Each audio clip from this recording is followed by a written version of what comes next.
So we're on. This is the first time we're doing this. So if you're tuning in, forgive us for any technical snafus. I am Bret Stephens. I am, as some of you know, an op-ed columnist for the New York Times. I am also editor-in-chief of a limited run, but I think very extraordinary journal called SAPIR. I'm holding our very first issue in my hands. The topic of the journal is social justice, and I'm joined today by one of our distinguished authors, Dr. Einat Wilf. As I think people on this call know, Einat is a former member of the Knesset. Cambridge, if I'm not mistaken, Cambridge educated PhD, and she's the author most recently of really, I think, an important, or co-author of a very important book, The War of Return, How Western Indulgence of the Palestinian Dream Has Obstructed the Path to Peace. Most importantly for our purposes today, she is also the author of an extraordinary essay in our inaugural edition of SAPIR, which is called How Not to Think About the Conflict. And we are having this conversation because I think your essay, Einat, feels especially timely, not only because of what is happening in Israel in the latest round of fighting with Hamas in Gaza, but what is happening worldwide. We've seen protests, very ugly protests in London, throughout Europe. Just yesterday in Los Angeles, there were violent assaults on Jewish persons just trying to eat sushi in the streets of West Hollywood.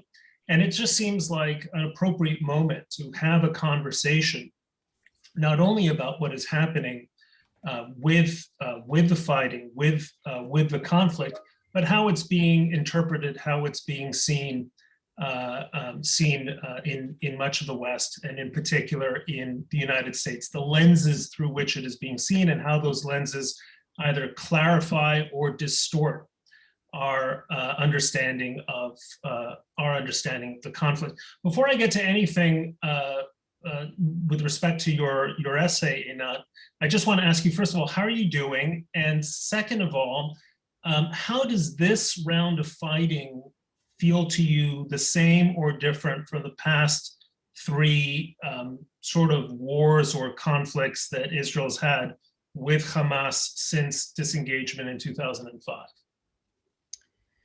So first of all, hi, thank you. It's good to see you and good to see all the participants here on the chat. In terms of how I am, all in all, good. I have a safe room. Every time we had sirens blasting in Tel Aviv, I went there with my 3 relatively small children. They're okay. They're adjusted pretty quickly. They were pretty afraid the first night, but they're okay. They're adjusted now. There's a bit of concern now as people are talking about a ceasefire to begin tomorrow. There's always this sense of, okay, what's going to happen at the last minute before the ceasefire? So there's a bit of sense of this tense anticipation until tomorrow. But that's in terms of how I am. And in terms of how it feels different, so it feels different in 2 key ways. First of all, of course, Tel Aviv and the Israeli center is targeted much more than in previous rounds. Hamas has definitely improved its capabilities, its range, getting to Jerusalem, getting to Tel Aviv, even beyond Tel Aviv. And in that sense, of course, it's different that we're all in rocket range of Hamas in Gaza. And to transition in some way to the discussion today, I must say that the emotional toll for me this time is much harder in terms of the feeling of what's happening abroad than what's going on here, which I think might sound odd, right? I mean, we're here in the range of rockets and having to go to the safe room with the kids, but somehow this doesn't take, at least on me, the same emotional toll as going through social media, having a sense of what's going on now with comedians, celebrities, members of Congress. There's really a sense that a lot of things that we've been watching for a while regarding how people look in Israel in the extreme left have made it into the mainstream. And in many ways, I have to say, in the past 10 days, I found this emotionally far, far more difficult. So let me push you on that very point, and play devil's advocate. I think people know where I come from politically, but I want to represent the views of people who are somewhere else on the spectrum, and they would say, yes, sure, and we feel for you, Einat, and your children shouldn't have to suffer, but you Israelis don't get it. This is an occupation that has been going on for, we're coming on 54 years. Enough is enough. You are clearly a stronger power. Israel is no longer, a little country of refugees. It's a regional superpower that is abusing its strength without much of a strategy other than to inflict casual punishment on the Palestinians. No vision for a future Palestinian state, no vision for a peaceful settlement. How can you Israelis even be surprised that this is what is happening, not only in terms of Hamas's behavior, but in terms of the balance of sympathy in the West? Okay, so now I need an hour. Okay, so now I'm taking the rest of the hour just to address that. We will get to your essay because this is important, but I feel like yeah. It would be unfair if I didn't put that argument to you. So first, I want to talk about the whole question of balance of power, because it seemed to dominate a lot of the supposed, let's say, goodwill or intelligent takes, of whether it's Trevor Noah or John Oliver. A lot of them were around the question of balance of power. And I think this is one of the fundamental moments where really everything diverges, because to Israelis, and especially to Israeli Jews living in Israel, the question of the balance of power is very obvious. Israel represents a small, tiny, minuscule Jewish minority in a vast Arab and Islamic region that is still broadly very hostile to Israel, very hostile to Israel's very existence as a sovereign Jewish state, not to any symptom or any issue, occupation, or anything going on in Gaza. And that at the end of the day, this is the story. The story is still, after not just 73 years, but 100 some years, that a tiny Jewish minority is trying to maintain itself as a sovereign state in what remains a predominantly hostile region to its very existence. And the power that Israel has, especially the power that is now portrayed on television, the military power, is merely what Israel has in order to keep at bay the dominant numerical majority around it that is hostile to it. So that is, of course, the one thing where I feel everything diverges. If you look at it as an Arab-Israeli conflict, as a Jewish, a small Jewish state trying to maintain itself in a hostile region, everything falls into place one way. But if you kind of just take one frame and you say, okay, this is just about Israelis and Palestinians, and we decontextualize it from anything else, then I think, then of course, then you come with questions of balance of power that to Israeli Jews literally make no sense and do not reflect the situation, and also do not provide any useful lens from which to understand it. And this also goes to questions of, for example, the occupation. I think there was a UCLA professor this week who said, we will wait them out, or something along the Crusaders, and that the end of Zionism is near, something along those lines. And I explained that this is really the dominant view in the Arab world, in the Islamic world, that a sovereign state for the Jewish people is an aberration in the Arab and Islamic history of the region, certainly since there is an Arab and Islamic history since the 7th century, and that it's destined, it's doomed, that it's take or leave a few generations, it will disappear. Now, once you understand that timeline, for example, the Crusader state, which a lot of Arabs and Muslims compare Israel to as this foreign state of limited run, lasted between 100 and 200 years, depending on whether you include Jerusalem or not. So from their perspective, this is the timeline of the state of Israel, 100 years, 200 years, give and take, and after that, it's gone. Once you understand that timeline, for example, which again is related to the overwhelming dominance of Arabs and Muslims in the region who are still broadly hostile to Israel, then you understand questions like, how could the occupation go on for so long?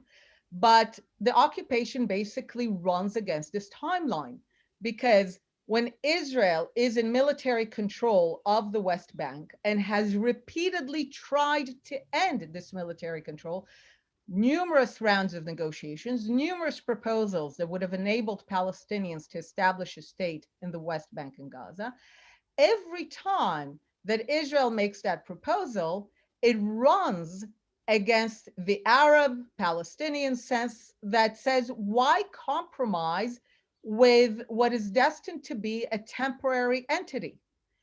So yes, the occupation might already be going into 54th, 55th year, but it doesn't matter from the Arab and Islamic perspective, because the time that matters is the timeline towards Israel's end. So no need to end the occupation, because all of Israel will disappear soon. And this again brings me back to the real sense of difficulty at dealing with what's happening in social media and in Congress and broadly in the media, because the discussion about Israel's doom, the end of Zionism, is now entering the mainstream, not just a question of settlements and ending the occupation. Let me read something that you wrote in your essay, Einat. You wrote, in an act of blatant neo-colonialism, the American story is viewed as the universal prism through which all societies should be understood and analyzed. Unpack that for us. What do you mean? And I found it interesting that you used the term neo-colonialism. So a word about that word too. So the essay really came out of many, many years in which I've been speaking to groups of many students who come to Israel to learn, to see for their own eyes what's going on, and the questions that I've encountered. Now, I speak to groups from all over the world, and certainly in recent years, we've had groups from China and India and Africa, and the idea of trying to understand Israel, to try to understand the Jewish people, to try to understand the conflict, every people, every group always tries to put it from their own perspective. I remember the moment, for example, that a group from India were just horrified by Zionism. They were like, do you know, if every group in India wanted self-determination, we're gone. I mean, the country doesn't exist tomorrow. So it wasn't, there was a business person from Africa who really had a beautiful reflection on his own tribal identity and how he viewed Jewish identity. So I've learned a lot from people trying to understand Israel and the Jewish people and Zionism from their own perspective. And that's always interesting, and it comes from an understandable human desire to understand something foreign in something that you already know. But what I saw with especially American groups was something different. It was not a kind of understandable human desire to take a foreign concept, a foreign people, a foreign idea, and put it into how you understand. it was this neo-colonial attitude in the sense that said, okay, there's only America, the world should be like America. What America is the model for the world. And that's why I called it neo-colonial, because it refuses to accept local contexts. It just assumes that what America is how the world should be. And then they would take concepts from American thinking about race relations. In the article, I addressed specifically the concept that was introduced to me of colorism, and tried to really... Colorism is, explain. So I didn't know when I was first asked, but colorism apparently, because there's an understanding, I think that race is not really a thing, that colorism is the idea that this is a conflict between people of different skin tones, of different color. And then you understand the conflict by understanding the difference in skin tones, because apparently that's how you understand America.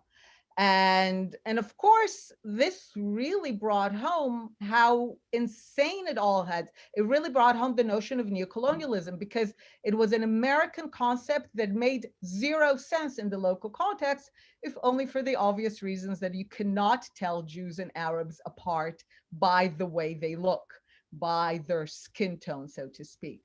So I've found that often in certain American groups, certain Western groups, there is an effort to fit the conflict into their preconceived notions of their countries, but it's never an act of goodwill. It's never just an effort kind of to understand and see where that fits. It's always an aggressive act that tries to make it clear that the Israeli Jews are on the side of evil and Arab Palestinians on the side of good, and whatever act of forcing American ideas on the conflict that needs to be done in order to convey this good and evil dichotomy is what I've encountered. And so, but one of the ways in which people typically tend to see many conflicts, not just the Israeli-Palestinian conflict, is through the lens of who's the underdog, who's the overdog, who is the presumptively powerful party, who is the presumptively powerless party. And I take it you would argue that that is a distorting lens through which to understand what's happening now, or what's been happening between Israelis and Palestinians for a long time. It's certainly an emotional lens. I've recently been listening to some courses on drama in a different context. And one of the lessons there's nothing about the conflict, is that empathy always flows to the underdog. So as you construct your characters, you always, you create an underdog, and thereby you create empathy, and therefore, even Hannibal Lecter is presented as an underdog in the screenplay by making sure that the people around him are making his life miserable. This is a bit of a segue, but there is a powerful emotional empathy that flows to whoever we designate as the underdog, which is why the designation of an underdog in itself is an act that is purposefully designed to elicit sympathy. So in the Israeli-Palestinian case, how do you create the sense of Israel being the overdog and Palestinians being the underdog?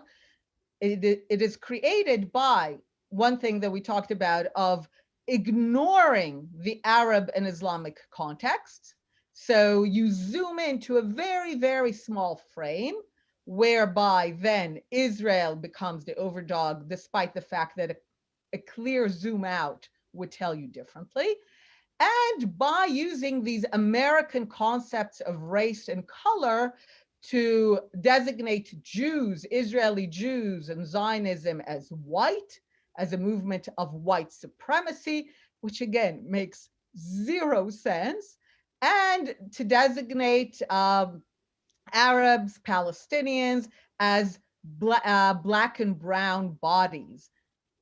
Words that are all part of the American context, but are just being placed into our context in order to drive this sympathy to the supposed underdog, who is not the underdog. I mean, this, if one wants to understand the conflict and how to bring the conflict to an end, if the Palestinian Arabs had truly been the underdog, then the conflict would have been over in April 1948. It probably would have never existed. If Palestinian Arabs had been the underdog, they would have accepted partition because they would have said, look, you know, there's two sides here. We're not so powerful. Let's just take what we can, which is what the Jews said. The Jews, being the underdog, said yes to all partitions because they knew they couldn't get much more. Palestinian Arabs said no because in their perception of themselves, they knew they were not the underdog. They knew they had the backing of the Arab world. They knew they had the backing of the Islamic world. They were the spearhead of hundreds of millions, if not over 1 billion people. So as representatives of the dominant culture, civilization, people in the region, they could repeatedly reject and say no to any agreement with the Jewish minority because from their perspective, there was no reason to compromise with the small people who will ultimately disappear. You know, as I'm listening to you, this is a question that I think arises for many people, which is why has this been so hard to explain? I mean, it's not, these arguments aren't new, and they're based in extensive history. But Israel seems time and again to be losing the battle for hearts and minds, the public relations battle. And is that a function of methods by which Israelis are making the case for themselves, or is it simply a function of sort of larger forces that make it just very difficult to make the case for Israel or the Jewish case, irrespective of whether you argue it brilliantly or poorly? So I think it's a combination. First, about the bigger forces. So I have a long-running discussion, debate, argument with a colleague of mine on this issue, where she argues that Palestinians are just much, much, much better at PR. And I argue that the only thing that Palestinians have discovered, as many before them have, is that there is nothing that you will say about the Jews that will not be believed. So I don't think that they're running some brilliant or superior campaign. It's just that every time they throw something out there, they discover that it sticks. So you throw apartheid and it sticks in the face of all the facts. They throw genocide and people are like, yeah, that sounds about right. I have a colleague who once tried to work about it's a kind of reverse psychology system. He found that it works very well in certain contexts. You take people's arguments and you make them more extreme, and people are kind of taken aback by seeing their arguments in extreme forms, and that makes them more moderate. Except it doesn't happen with arguments against Jews. Somehow anything you throw will stick. And you see it getting more and more intense. I mean, so at every time they throw something that's more, and people are like, yeah, ethnic cleansing, genocide, Nazism, all of this just sounds absolutely. And in your article, you describe this as the placard strategy. Zionism equals racism. Zionism equals crimes against humanity. Zionism equals ethnic cleansing. Zionism equals genocide. Zionism equals Nazism. Is there a counter placard strategy, or is that just a fool's errand? There is, and by the way, not to be completely depressed, there is, and it's the reason, by the way, that we have supporters and allies. The counter placard strategy is the one that over the years, Israel as the nation of people who fight for liberation. So Zionism equals liberation. Zionism equals a fight for equality. Zionism equals democracy. So we have been engaged in a strategy that builds allies through our values, through our history, for those who recognize it. But it does go against a very powerful forces in the other side. We haven't, if we had completely and always lost the PR strategy, we wouldn't exist.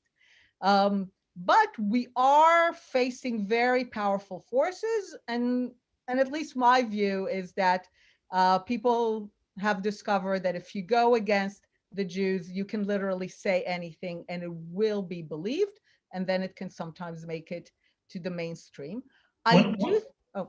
One of the phrases that you used that I thought was that resonated with me, it's one by a colleague of yours who described Israel as a Disneyland of hate. Tell us what that means. So Yigal Ram wrote about it a while ago, the notion that people who have their own problems project them into the conflict, and by doing so, they're able to experience intense emotions, but in a safe environment. So Disneyland, you can go on the roller coaster, you can experience these intense emotions, fear, exhilaration, but it's safe. You generally trust the Disneyland Corporation to keep you safe. So in the same way, I talk in the article about how I saw it happening in a visit in Northern Ireland, in a visit to South Africa, where people who clearly had their own issues domestically, in South Africa, for example, it was very clear that despite the end of apartheid, South Africa is facing deep, deep structural problems of poverty and inequality and illiteracy, call it the continuation of apartheid without apartheid. And yet young people whom I met in universities there were deeply concerned about fighting apartheid Israel. And at one point I realized that this was for them a way of escaping the drudgery of the real problems they had to deal with in their own country by escaping to a kind of Disneyland glorious battle that carries no consequences for them. And it's also about legitimizing emotions. Today, for example, it's not so legitimate to hate people, certainly not to hate groups. And yet, once you put things in the context of the so-called Israeli-Palestinian Disneyland of hate, suddenly you can express hate openly. You can even start beating up people in the streets. You can deface synagogues, and you're a righteous person. Where else do you get those benefits? It's very, very attractive. And there's no consequences because it's just anti-Zionism. You're just seeking social justice. You're not really a hateful person. And even it was fairly easy to recognize those emotions of Disneyland of hate in Northern Ireland, where, you know, they divided Israel and Palestinians to their end, and the Irish were with the Palestinians and the British with us, which again is a bizarre inversion of history. But, and it was easy to recognize it in South Africa, but it's only recently that I got the sense that this is what's happening in America. That America, I'm sorry. No, go ahead. That America is going through a deep crisis, which we can discuss where it comes from and what it's about, but there's no doubt that there's a deep crisis of identity, of its place in the world, of having to deal with deep structural problems that don't have easy and simple solutions. And then when you graft all of that onto Israeli-Palestinian framework, then you can escape the drudgery of having to deal with issues in America and have this feeling of righteous anger without any of the consequences, really. One of the things that I suspect you must find particularly disquieting, Einat, is the growing anti-Zionism, or what appears to be the growing anti-Zionism among in the American Jewish community, including younger, more progressive Jews. How do you diagnose that? And is there any Is there any, what's the best way of addressing it? So this is sadly an old phenomena where and I've come to call it the pound of flesh process. And I know it was reversed in Shakespeare, but generally it's the Jews who have to give over the pound of flesh. And the idea is this: a surrounding society that enjoys a dominant numerical majority tells its Jewish minority in a variety of ways that if they want to be accepted, they have to hand over a pound of flesh. And what that pound of flesh is very different depending on the times. Now, I've identified it on myself because I used to be that kind of so-called good Jew. The Jew who was good enough to be accepted in certain circles. I was politically a member of the Labor Party. I worked with Yossi Beilin and Shimon Peres of Oslo Accords and pursuing peace. And I opposed the settlements and the occupations and supported a Palestinian state. Now, ironically, these are still my positions. Nothing has changed in terms of my political positions, how I view an end to the conflict, but those are not positions that are good enough anymore for being a good Jew. So Jews, in order to be accepted into, a colleague of mine calls it the community of the good, have had to hand over greater and greater pounds of flesh in recent years. I sometimes describe it according to organizations. Maybe you start as an AIPAC activist, and then you think, okay, I want 2 states, so you move to J Street, and then J Street U.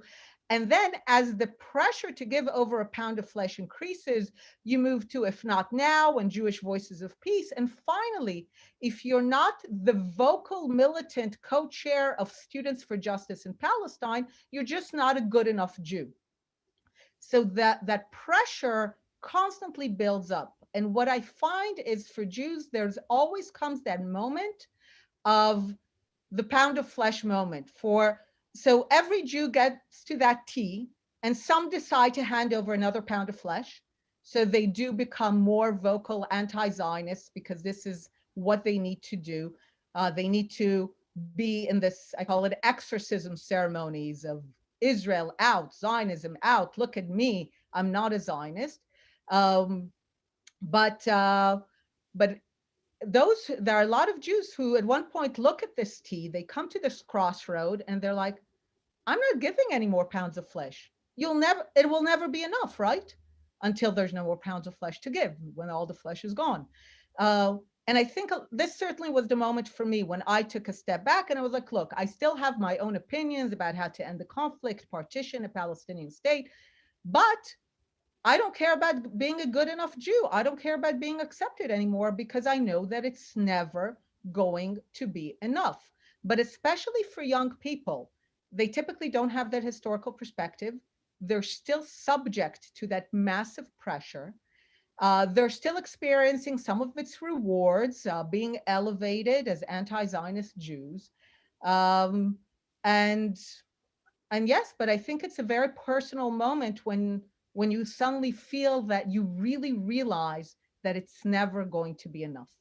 But let me then challenge you from a different perspective, because you just said you hold the same positions you did 28 years ago or many years ago, and I think a lot of Jews who were fellow travelers with the Oslo Accords, with Yitzhak Rabin and Shimon Peres, and that effort have undergone a massive reconsideration, which is why effectively the right has been in power in Israel. Even with Olmert was a figure of the right continuously for the past 20 years. And if the government should change in Israel, the next prime minister would likely be Naftali Bennett, someone who thinks of himself as perhaps even more to the right. So I guess my question is, are you not at least rethinking some of those early assumptions? Because a lot of them were based on the idea that if Israel simply changed its behavior, right, by a 2-state solution, risks for peace and so on, that there would be a different understanding of a different international understanding and embrace of Israel. And in fact, something close to the opposite has happened. The more that Israel conceded, as you just eloquently described, the more was demanded. So should less have been conceded from the beginning? What has really nothing changed in your view of the conflict? So what has changed, I don't think much has changed in terms of what I see as the end point. I do think that the fundamental issue is that there are two peoples in the land, whatever you call them, there are two collectives who do not see themselves as belonging to the same people. And I think they would be both best served by governing their own affairs politically in two political separate states. So in that sense, I haven't changed my view of what is best for the two sides. What has certainly changed, and this has been the basis for the book with Adi Schwartz, The War of Return, is the understanding of what the other side wants. It's the understanding that whereas I grew up to believe that the conflict is over land, so all the things that have to do with land, settlements, borders, military occupation, and that if Israel addressed those land aspects through the formula famously known as land for peace, if Israel handed over land, Israel will get peace. And for a while, this seemed to be a very workable formula, brought us the peace agreement with Egypt, not much of a peace, but a peace agreement. And certainly for me and many Israelis who believed in the land for peace formula, this has collapsed. We realized that from the Arab-Palestinian perspective, there was not a single moment when this was their vision of peace. When they imagined an Arab-Palestinian state living in peace next to a sovereign state of the Jewish people, that their vision of peace was always, as it is now, from the river to the sea. So that certainly has changed, and it's changed for many people in Israel. And you're right that this has led to the political collapse of the left in the sense that there is a very, very small constituency that actually believes that the reason that we don't have peace is that Israel has not tried hard enough. There's not a lot of those left. But the right has also collapsed in Israel. In that sense, I do not agree that Israel has lurched to the right. The right has also collapsed in the understanding that there will not be a greater Israel, that you cannot, and you had actually a wonderful empirical example of the collapse of the right just this year. Remember in July how everyone discussed the looming annexation, big, bad, evil, land-grabbing, gobbling Israel was going to annex the West Bank. And then come the Emiratis, and they say, do you want direct flights to Dubai? And Israelis were like, yay, and dropped any notion of annexation like a hot potato. And yeah, there were 5 settlers who thought that we missed a terrible opportunity. But other than that, the vast majority of Israelis could not care less. And this has always been the Jewish priority. If we could have peace, if we could have integration and normalization into the region, and the price of that would be a smaller state, we will pay that price. We always were willing to pay that price. We are still willing to pay that price. We just need to know that it's real. I'm noticing some participant questions in our chat box. So I'm just turning to one of them, which says, Einat, what do you think about the eviction of Palestinian families from East Jerusalem and Israel's refusal to vaccinate the West Bank population? Aren't these policies likely to inflame the hatred and mistrust between Jews and Arabs? How can we address this issue without being labeled anti-Zionist? Okay.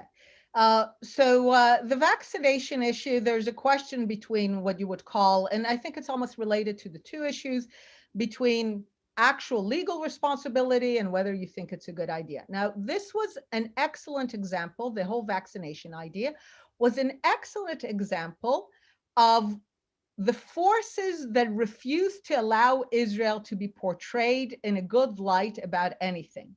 The notion that if there's something good happening in Israel, there must be a sinister undertone underneath. And it's the classic example: if Israel makes headway in LGBTQ rights, then you call it pinkwashing. If Israel establishes the first mobile hospital in Haiti, then of course it's for harvesting organs. If Israel is leading the world in vegan restaurants, then it's vegan washing. I mean, it's endless. I've never heard that before, but really, oh, they all exist. So then Israel leads the charts in vaccination. And it's really remarkable. And this is a global pandemic, so you cannot ignore how well Israel is doing. And really, it's literally off the charts. So immediately, like clockwork, what about vaccinating the Palestinians? Because you cannot just let something good about Israel stand. There has to be a sinister undertone. Now, amazingly, and this has to do a bit about what I said, that things are getting removed from what's happening in the region, the Palestinians themselves, immediately when this libel just began to circulate, the Palestinians themselves issued a response saying, it's not Israel's responsibility. We have been vaccinating our people since Oslo. We're good. We're in touch with the Russians. We're in touch with the Chinese. It's not Israel's business. Leave us alone. But of course, it was such a good story, the sinister Israel, despite being at the top of the charts, that no one was really interested in the fact that it's not Israel's responsibility, and the Palestinian Authority was actually working on taking care of that. So this is a classic example where, again, it's not about the issue itself. It comes in context of having to shoot down a moment where Israel appears to be doing something good.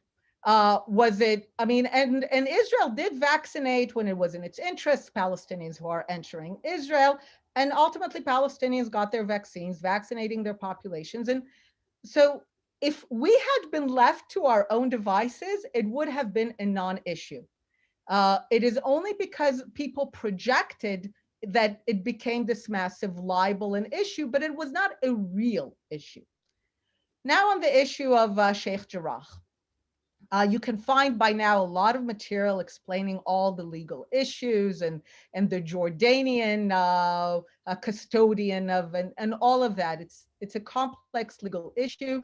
I separate between that, where I personally think that the courts should have found another way to basically hand over title to those who live there.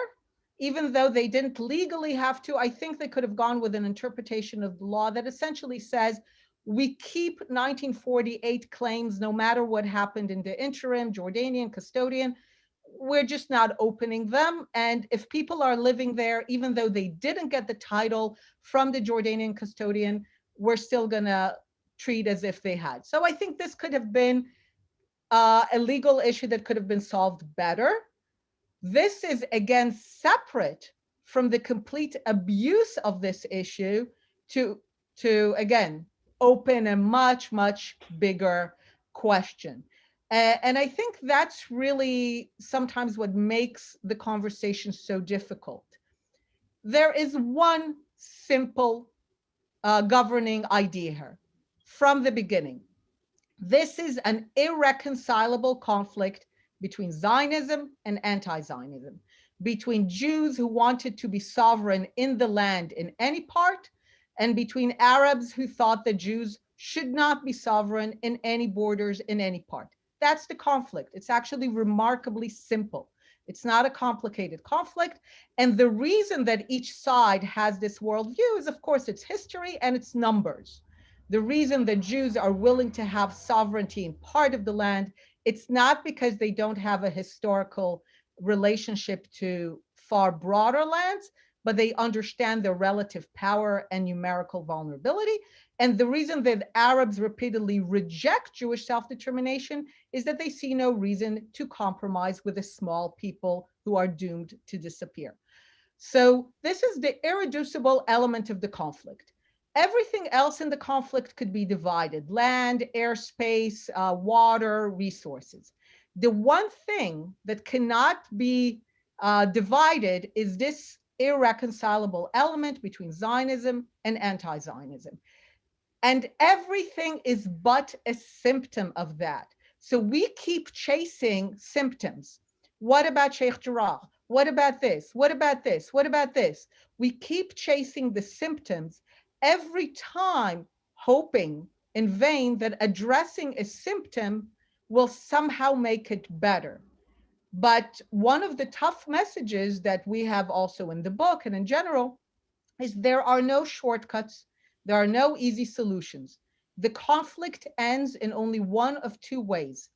Either the Jews stop wanting self-determination, and certainly there's a major effort on behalf of some Jews and others to get Zionism to basically give up its arms and to dismantle, and or Arabs come to accept that Zionism stands, that the Jewish people are here to stay and will have their own state. That's the basis for the Abraham Accords. So we see the battle between those two conceptions of how the conflict ends, but there's no middle road. The middle of the road is the last 150 years. It's ongoing conflict. Let me break in because I do want to get to some of the additional questions. Do Bret and Einat, and I'll just put this question to you, Einat, think this current outbreak would have happened under the Trump administration? Okay. I'll preface by saying that one of the things that I found very difficult to do in the last 4 years is to discuss the President Trump's and his administration's policies, because everything was so polarized, so intense, so emotional in America that you cannot discuss his specific policies in the Middle East. But what can I say? When it came to the region, when it came to the Middle East, and I'm not saying anything about the person or anything about America, in the Middle East, his policies were right on, which is why there were 4 years, not just of peacefulness, but breakthrough towards actual, not just peace agreement, but true embrace and normalization of Israel and Zionism by Arab countries. And the fact that the Biden administration has fallen back into refunding UNRWA, re-indulging Palestinian maximalism is I think what we see right now. When you indulge a Palestinian worldview that views their vision of from the river to the sea, I don't think this is Biden's personal view, but in effect, by refunding UNRWA, that's what they did. They're indulging and sustaining and fueling this worldview. Then that's what you get. That's what you get. You get conflict, you get rockets on Tel Aviv, and I am very sorry to see that change in policy. I'm going to ask this next question because I don't want anyone listening in on our conversation to think that I'm dodging the hard questions. Einat, do you see any problems in Israel's foreign policy or its treatment of Israeli Arabs, or are you going to dismiss every criticism as anti-Zionism? So to understand Israeli, Jewish and Arab relations within the state of Israel, an Arab colleague of mine once gave me a beautiful analysis. He said, look, to understand Jewish-Arab relations within Israel, you need to understand that within the state of Israel, within the sovereign territory, the Jews are the numerical majority and the Arabs are the numerical minority, but in their minds, the Jews are the numerical minority and the Arabs are the numerical majority. Of course, if you zoom out to the region, that's the case. That's how we started. The Jews are a numerical minority in an overwhelming Arab and Islamic, generally hostile region. So that, to understand that, the one group I once gave a lecture to who intuitively understood that were Baltic nations. Baltic nations who have substantial Russian minorities and are bordering a hostile Russia. So one needs to first understand the context that Israel has a numerical Jewish majority to a numerical Arab minority that has the clear sense of being the dominant majority in the region and belonging and identifying generally with a hostile majority to the very idea of a sovereign state for the Jewish people. So this does not exist as much in the West today, but to get a sense of the challenges involved, one need only remember Western American treatment of Chinese, German nationals, or even just people of ethnic background during World War II, treatment of communists during the Cold War, to begin to get an insight on what it means to have those relationships in the course of an ongoing decades-long conflict with the majority-minority relations heavily reversed. It's also historically, of course, Jews have been shaped for millennia by being a persecuted minority. It's not an experience you easily forget. And Arabs have no experience of being a numerical minority in the Middle East. That determines the relations. So of course we have many problems, but for example, there's an EU guideline on how countries should treat national minorities. You might be surprised to learn that Israel checks all of the boxes, education in their language, celebration of holidays, ability to maintain elements of collective identity. So Israel does all that when you have the numerical majority inversion, a majority minority inversion, when you have an ongoing situation of minority that belongs to a hostile majority around you that is at war with you. My only argument is this, it's not that we don't have problems, is that once you understand the broader context, the fact that the situation is not far, far, far worse is literally a miracle. Let me ask you a question, sort of more of the moment, getting back, since the hour is getting late, getting back to what we were talking about at the beginning. How do you see the present conflict ending? Is there a way in which it ends, which is, what is the ideal endpoint of the current conflict for Israel, and is it likely to happen? I guess is the nub of the question. So as I was discussing with some colleagues, the present mood, certainly some places in America against Israel and what this means and the conflict, and the fact that again and again we're in conflict with Gaza and potential rockets from Lebanon, and that it's never ending. One of my friends said, look, if you look at the entire history of Zionism in the state of Israel, this has always been the case. We've built ourselves through decades of wars, of occasional flare-ups, terrorism, and we've kept building universities and theaters and factories. And so for me, there's a bit of this discussion now that each side, maybe there's a desire for what is called an image of victory.